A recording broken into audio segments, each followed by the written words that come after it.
Alors, quel est le point commun, ou peut-être quelle est la différence entre les réseaux sociaux, Bruce Dickinson et vous?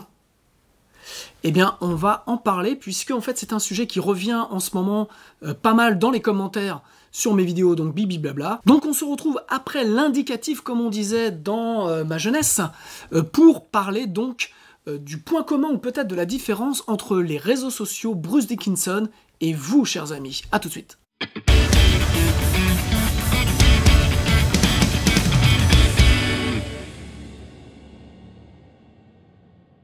Salut à toutes et tous, c'est Jaf. Aujourd'hui dans Bibi Blabla, nous allons parler donc de la différence ou du point commun entre les réseaux sociaux, Bruce Dickinson et vous. Alors, c'est un point qui revient pas mal dans vos commentaires aujourd'hui, et c'est aussi quelque chose sur lequel je me suis fait un petit peu taper sur les doigts par certains ou certaines, notamment dans le cadre de la formation que j'ai faite, qui s'appelle « Devenez musicien entrepreneur ». Alors, on m'a reproché, ou on m'a dit que ça faisait un tout petit peu Startup Nation, et que un musicien n'avait pas à devenir entrepreneur. Ce à quoi à chaque fois j'ai répondu, j'ai argumenté, donc je comprends très bien le point de vue de ces artistes, de ces musiciens qui me disent qu'ils n'ont pas à devenir entrepreneurs, et je peux comprendre leur point de vue. Maintenant, forcément je ne le partage pas, puisque bien entendu j'ai fait cette formation qui s'appelle « Devenez musicien entrepreneur », et l'idée, en fait, c'est que aujourd'hui, pour faire simple, il y a quasiment plus de maisons de disques, et donc si vous ne croyez pas dans votre musique, personne ne le fera à votre place, personne n'y croira à votre place, et surtout qu'aujourd'hui vous avez tous les moyens, tous les outils nécessaires à votre disposition pour pouvoir démarrer un business dans la musique. Alors, je rebondis suite à une vidéo que j'ai vue hier de TEDx. Donc vous connaissez un petit peu les TEDx, je sais pas trop comment on dit au final, donc sur des sujets, voilà, des personnes qui viennent vous faire une présentation de maximum 20 minutes sur un sujet. Et là je suis tombé sur une vidéo donc de Bruce Dickinson, le chanteur du groupe fameux Iron Maiden, qui donc a fait un exposé TEDx sur l'entrepreneurship, sur l'entrepreneuriat, et comment lui, en tant que chanteur, eh bien, il se considérait comme entrepreneur. Donc, je vous ai mis le lien dans le descriptif, donc vous pouvez aller faire aller jeter un œil dessus. Alors forcément, faut parler anglais, je crois que c'est sous-titré, mais bon, c'est très intéressant parce que il répond quelque part à ma place aux personnes qui disent que les musiciens n'ont pas à devenir entrepreneurs, et lui, il vous dit complètement l'inverse. C'est qu'au contraire, un musicien doit être entrepreneur, puisque musicien, c'est à la base quelque chose qui est complètement instable, dans le sens dans la précarité professionnelle, c'est-à-dire que vous ne savez pas demain qu'est-ce qui va se passer. Donc si vous n'êtes pas un tant soit peu entrepreneur, vous êtes un peu perdu. Nous, en France, on a un système qui permet, je dirais, de lisser tout ça, donc c'est l'intermittence du spectacle, mais on est les seuls, je crois, dans le monde à avoir ce système et ce statut pour les artistes, et que forcément, en Angleterre, aux États-Unis et dans beaucoup d'autres pays, les musiciens, les artistes sont des vrais entrepreneurs, puisque, quelque part, ils doivent aller chercher du business, excusez-moi de parler comme ça, et ils doivent eh bien, remplir, entre guillemets, le frigidaire tous les mois sur quelque chose pour aller vraiment trouver des gigs et trouver des choses. Donc, c'est dans cet esprit que j'ai monté la formation Devenez musicien entrepreneur, et d'ailleurs, je suis ravi parce que tous les apprenants, tous les participants à cette formation-là ont un réel projet d'entreprise ou d'entrepreneuriat, en tout cas, parce qu'il y en a qui ne vont pas monter forcément d'entreprise, mais ils ont un parcours, ils se préparent comme un entrepreneur pour, en tout cas, pour certains, profiter plus pleinement de leur musique et de leur passion, et pour d'autres, pour vraiment monter une boîte et démarrer un business. Alors, j'ai trouvé que cette vidéo sur TEDx de Bruce Dickinson, alors moi,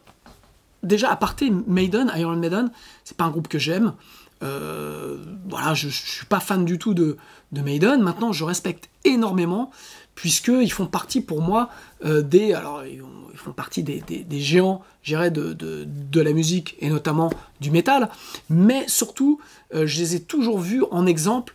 comme des vrais entrepreneurs, un vrai groupe qui a su gérer vraiment sa carrière, c'est-à-dire ils ont démarré, on va dire, des bas-fonds, ils ont démarré dans les banlieues. D'ailleurs, je ne sais pas pour vous dire à quel point je ne connais pas Maiden, mais en tout cas, c'est un groupe populaire qui a surtout été, et là je pense que c'est un truc qui est très important, et c'est ce que Bruce Dickinson répète dans son exposé, c'est que voilà, ils ont été téméraires, ils n'ont jamais rien lâché, et ils ont été très spécifiques. Et je crois que pour faire le lien avec les réseaux sociaux, aujourd'hui, est-ce que la question, c'est de se dire, est-ce que c'est les réseaux sociaux qui ont bouffé la musique, ou est-ce que, je dirais, la musique est victime des réseaux sociaux? Je crois que la musique, le monde de la musique en général, depuis une centaine d'années, a eu des phases. Voilà, toute est histoire de phases. Je ne vais pas vous refaire l'historique entre le vinyle et même avant le vinyle, l'enregistrement, l'arrivée des producteurs, l'arrivée du business avec des managers, avec des éditeurs graphiques, des éditeurs phonographiques, avec des labels, avec des maisons de disques. Bref, tout ça, je l'explique donc dans la formation Devenez musicien entrepreneur, pour ceux que ça intéresse. Et puis, je dirais, la musique s'est toujours adaptée. Et la manière dont je vois personnellement les choses, c'est qu'aujourd'hui, la musique va encore s'adapter au mode de consommation. La consommation, la manière de consommer aujourd'hui de la musique passe essentiellement par les réseaux sociaux. Et donc, l'idée, c'est de savoir est-ce que ce sont les réseaux sociaux qui vont anéantir, qui vont faire que la musique n'est plus un business en tant que tel. Je pense qu'au contraire, la musique est en train d'évoluer. En tout cas, quand je dis la musique, le monde de la musique est en train d'évoluer. Et on voit de plus en plus émerger des artistes qui sortent de nulle part, sans maison de disque, sans rien, et qui arrivent à faire des choses. Alors, il y a quand même un parallèle, c'est-à-dire que on est tous, en tant que musiciens, en tant qu'artistes, on est un peu tous omnubilés par les likes, on est un peu tous omnubilés par le nombre de vues de nos vidéos, quand on en fait, pour les plus courageux. On regarde des indicateurs. On est très dans la partie analytique, et en fait, je pense que cela nous dicte une manière de faire. C'est-à-dire que, forcément, et j'en parle dans la formation Devenez musicien entrepreneur, il faut poster des stories, il faut faire des posts, il faut être attractif, il faut attirer la vue, mais le problème, et c'est pour ça que je fais le parallèle entre Bruce Dickinson et les réseaux sociaux, parce que ce sont des choses dont je parle dans la formation, mais je voulais faire une petite vidéo bibi blabla pour répondre un petit peu à l'ensemble des questions qu'on est à même de me poser. Et les réseaux sociaux vous cristallisent juste une part de votre activité, de votre art. Vous avez le choix aujourd'hui en étant soit à faire du spectacle et donc à attirer de la vue, donc que vous soyez musicien, c'est-à-dire de trouver des endroits insolites pour jouer de la musique, ou faire des clips où il va se passer quelque chose, ou alors, je dirais, ce qui marche toujours bien, c'est d'être une belle femme. Voilà, on voit quand même, on est abreuvé, je dirais, dans les reels, dans les stories, dans tout ce qu'on peut rechercher. Par exemple, je pense à Insta, par des superbes filles, tout dépend des goûts des uns et des autres, et par en tout cas des créatures. Voilà. Et puis il y en a qui font de la batterie, il y en a qui jouent de la guitare, il y en a qui font ci, il y en a qui font ça. Alors, est-ce que c'est la musique qui passe avant ou est-ce que c'est leur décolleté? De la même manière, chez les hommes, on a, je parle par exemple pour les guitaristes, des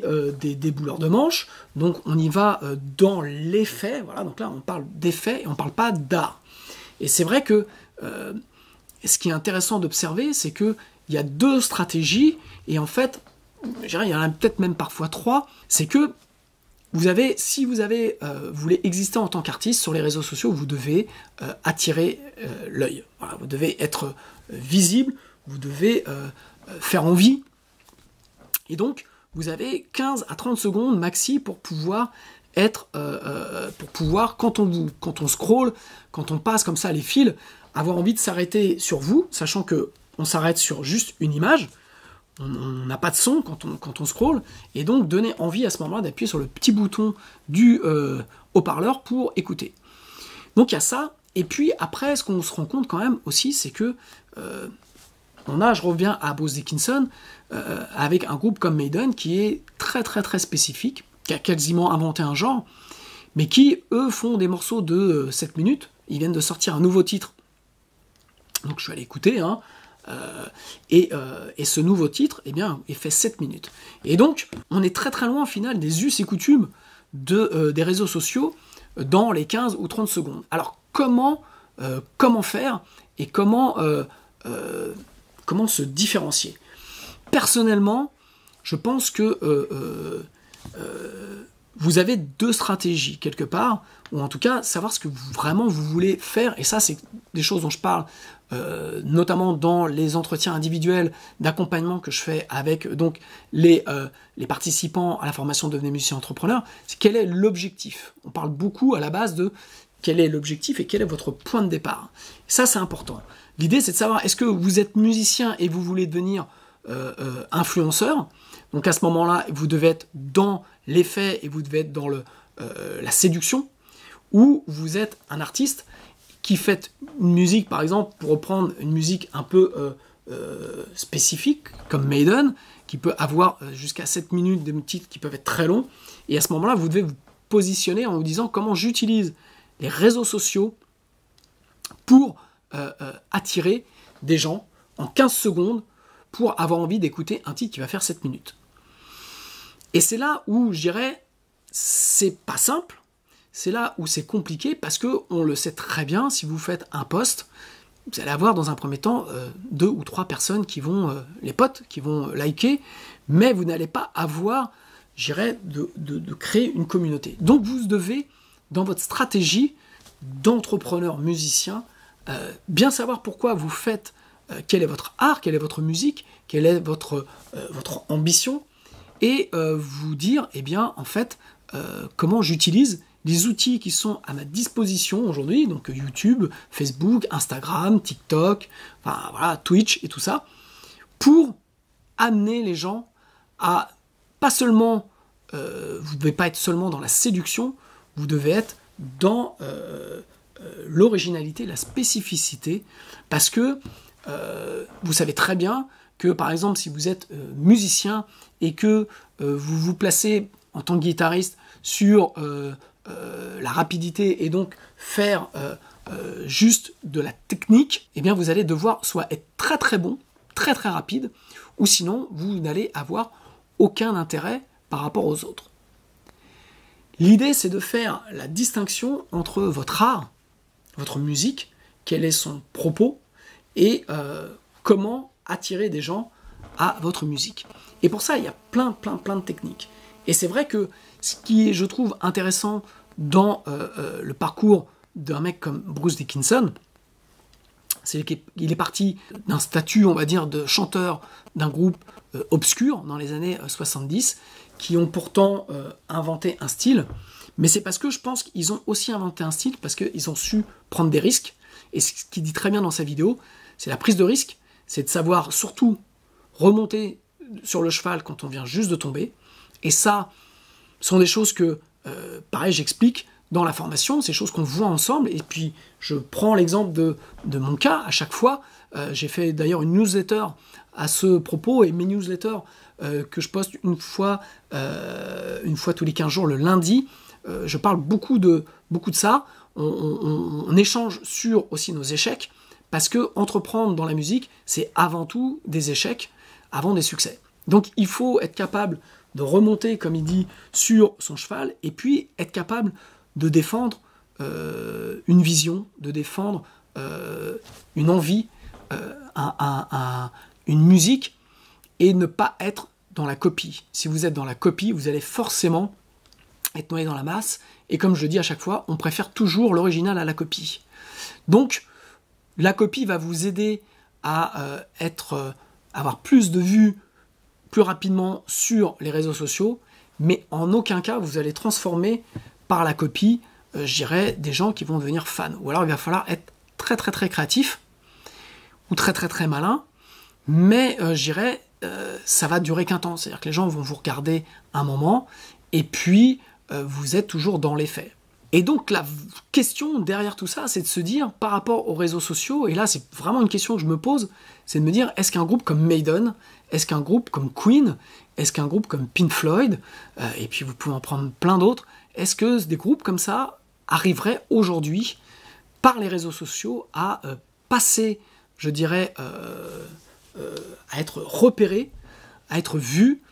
et est-ce que ils seraient aussi importants que qu'ils l'ont été et qu'ils le sont encore. On a une tendance, notamment, je pense, dans le rap, moi je l'ai vu sur des séances au studio, où les titres deviennent de plus en plus courts, c'est-à-dire que déjà 3:30 c'est déjà trop long, on est tombé à des 2:20, alors avant dans les 2:20 c'était des groupes de death ou de speed qui faisaient des morceaux tellement rapides que forcément couplet-refrain, pont, refrain, eh bien on en était à que 2 minutes. Voilà, il y a des titres de System of a Down qui sont aussi très courts, mais pas sur des beats assez lents, donc c'est des tempos très rapides, donc qui peuvent justifier, mais on a... est-ce que tous les groupes que je vous ai cités, qui ont sorti des titres, on les connaît, qui sont très très longs, est-ce que ces groupes-là, aujourd'hui, arriveraient à être aussi populaires, puisque sur les réseaux sociaux, on est dans l'instant, on est dans la répétition, on est dans le très court, je vous dis, entre 15 et 30 secondes, et donc, comment ça se passerait pour ces groupes-là? Alors, moi, j'ai la réponse. Forcément, aujourd'hui, des groupes comme ceux que j'ai cités, Queen, Pink Floyd et tout ça, je pense que voilà, c'est comme tout, c'est une époque. On dit, ouais, mais aujourd'hui, il n'y en a pas, mais parce que l'époque est complètement différente, et que donc, forcément, les acteurs, les musiciens ont aussi évolué. C'est question de génération. Et en fait, on remarque quand même que dans la musique, dans les styles, aujourd'hui, il y a de plus en plus de jeunes artistes qui arrivent avec forcément tous ces passés, que ce soit métal, plus hip-hop, plus musique électro et tout ça, qui donnent des sons nouveaux, des manières de jouer assez nouvelles, et qui, même avec des codes qui sont des titres plus ou moins longs, arrivent malgré tout à percer parce qu'ils sont assez spécifiques. Donc j'aimerais bien avoir votre avis là-dessus, savoir ce que vous pensez réellement de ça, puisqu'en fait c'est la question que me pose un petit peu pas mal de participants à la formation Devenez musicien entrepreneur, pour me demander, oui mais moi ce que je fais, je suis pas dans les codes, et personnellement je pense que de pas être dans les codes musicaux, ou d'avoir une spécificité, c'est ce qui va vous permettre de vous différencier. Et ça, c'est un truc auquel j'ai toujours cru, c'est-à-dire que tous les grands artistes aujourd'hui qui sont sur le devant de la scène le sont parce qu'ils sont incopiables ou inimitables, parce que voilà, ils ont un son, ils ont quelque chose de tellement spécifique, c'est un mot que j'aime bien employer, que on les écoute parce que il n'y a que ça savent faire ça. Et que ce soit dans n'importe quel style, que ce soit le rap, musique électro, voilà. Donc, l'originalité, pour moi, paye toujours. Et la vraie question, c'est de savoir comment utiliser les réseaux sociaux pour faire connaître, par exemple, sa musique qui dure, par exemple, un titre qui fait 7 minutes, comment on le fait connaître en 15 secondes ou 30 secondes. Et c'est là où il faut être entrepreneur, c'est là où il faut être créatif. Et là où je ne rejoins pas certaines personnes qui me marquent des commentaires, je respecte leur avis, bien entendu, c'est de me dire que oui, mais être musicien, c'est pas être graphiste, c'est pas être réalisateur de clips, c'est pas être ci, c'est pas être ça. Et quand on voit Dickinson, en fait, ma réaction, c'est vraiment ce TEDx sur Dickinson qui m'a fait réagir, parce que je me dis, ouah, ce mec-là, il était le chanteur d'un des plus grands groupes de métal dans le monde, et puis il a décidé de devenir pilote de ligne, ce qui n'est pas rien. Ensuite, il a décidé de monter une marque de bière. Ensuite, il a décidé de créer un nouveau mode d'aviation avec 0 émission de carbone. Enfin voilà, donc c'est, je pense, un vrai entrepreneur. Et c'est vrai que ce qui différencie, je pense, le bon musicien du mauvais musicien, hein, comme disait un groupe d'humoristes très connu, je pense que la différence, c'est pas le niveau technique de l'un par rapport à l'autre, c'est le niveau de détermination, c'est le niveau d'être capable de remonter de cheval, parce que forcément quand on entreprend, on se vautre, et pour ceux qui suivent mes newsletters, et qui me suivent aujourd'hui dans l'avancée de mon studio, eh bien voilà, il y a des choses qui ne se passent pas comme prévu, et pour autant, je ne peux pas abandonner, et pour autant, voilà, on recalcule sa trajectoire, on recalcule ses rétro-planning, on recalcule ses objectifs,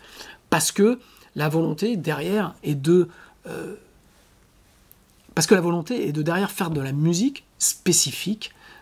et d'être, de pouvoir avancer, vivre de sa passion, vivre de sa musique, et même si on a un job à côté, ce qui est normal, on peut aimer faire de la musique, mais pas vouloir en faire son métier, au moins s'éclater dans sa musique et avancer. Et je crois que dans mes expériences, dans ce que j'ai pu observer sur les 30 dernières années, c'est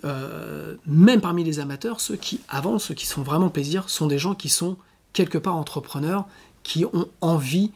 d'avancer dans leur projet et qui sont déterminés dans leur projet. Voilà, je voulais faire un petit point avec vous là-dessus, donc j'attends vos commentaires en bas pour savoir un petit peu ce que vous pensez de ça, comment vous voyez les choses, et puis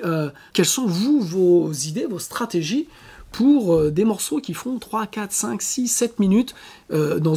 un style qui est assez spécifique. Comment vous cristallisez ça en 15 ou 30 secondes pour pouvoir être présent sur les réseaux sociaux. Je pense que ce qui est intéressant, comme tout, c'est d'avoir une propre personnalité. Je pense que les gens sur les réseaux ont un détecteur à bullshit, et donc vous suivent vraiment sur la longueur, s'intéressent à votre travail artistique dès l'instant où vous avez cette sincère, et dès l'instant où vous créez de la valeur. Pareil, c'est un mot que j'emploie, c'est un mot que certains n'aiment pas entendre, mais personnellement, je ne crois pas à la chanson qui arrive et qui se propage comme ça, telle la bonne parole, parce que elle est suffisamment bonne pour être véhiculée naturellement. Voilà. Je pense que c'est un travail d'entrepreneur, de faire connaître son œuvre, de faire connaître ce que l'on fait. Et donc voilà, je voulais rebondir là-dessus. Alors, merci de vous abonner à ma chaîne YouTube, de me mettre un pouce en l'air, de cliquer sur la petite cloche par-ci ou par-là, voilà, pour être informé des nouvelles vidéos. Et puis, pour celles et ceux qui sont intéressés, eh bien, vous avez dans le descriptif des e-books gratuits à télécharger. Et pour celles et ceux qui veulent aller plus loin, eh bien, vous avez des formations sur Cubase, sur les EQ, sur la compression, les reverb delay. Et aussi, surtout, la formation Devenez musicien entrepreneur, qui est actuellement ouverte pour ceux qui veulent la rejoindre. Voilà, vous avez jusqu'au 31 juillet pour vous inscrire, pour accéder à plus de 200 vidéos, je dis bien 200 vidéos, sur des sujets comme les contrats dans la musique, sur des histoires de mindset pour musiciens, sur de la promotion, les réseaux sociaux, la SACEM, qui est partenaire de cette formation. Bref, sur de la vidéo, vous avez absolument toute la roadmap disponible pour pouvoir prendre votre projet en main si vous vous sentez l'âme d'un musicien entrepreneur. Voilà, donc jusqu'au 31, vous pouvez vous inscrire et vous avez 3 formules, la formule Just for Fun, la formule Intermediate, la formule Mastermind. Je vous laisse aller voir, vous avez des vidéos gratuites à regarder où je vous explique comment créer cet écosystème autour de vous et de votre musique. Je ferme le 31 juillet, voilà, et ça rouvrira à la rentrée, courant septembre, début octobre, mais avec des nouveautés et pas au même prix. Donc, si vous voulez vous embarquer dans cette belle aventure, c'est le moment avant de voir les prix monter. Et vous avez en plus de cette formation, quand vous vous inscrivez, vous avez des formations gratuites que je vous offre sur Cubase, sur enregistrer son groupe avec 4 micros et un laptop, et sur l'editing et mise à plat. Voilà, je réfléchissais un petit peu à ça. Donc des formations que je vends et que je vous offre si vous achetez la formation Devenez musicien entrepreneur. Voilà, donc cette vidéo, bien entendu, s'adressait aux plus entrepreneurs d'entre vous. Voilà, maintenant, pas de problème, si vous n'avez pas du tout cette vision-là, je peux comprendre que c'est une vision qui choque. Par contre, je tiens à dire que le côté Startup Nation, c'est pas pour moi, mais aujourd'hui, on a tous les outils à disposition pour pouvoir gérer son projet musical et artistique, et il faut juste apprendre à le faire et avoir une vision. Si vous n'êtes pas déter sur ce que vous voulez faire dans la musique, forcément, c'est pas moi ni quelqu'un d'autre qui le sera à votre place. Donc, si vous êtes déter, il vous faut les outils, et donc vous pouvez vous adresser à moi. Voilà, je vous embrasse, je vous souhaite une belle semaine, et puis moi je retourne à la construction de mon studio. Allez, ciao!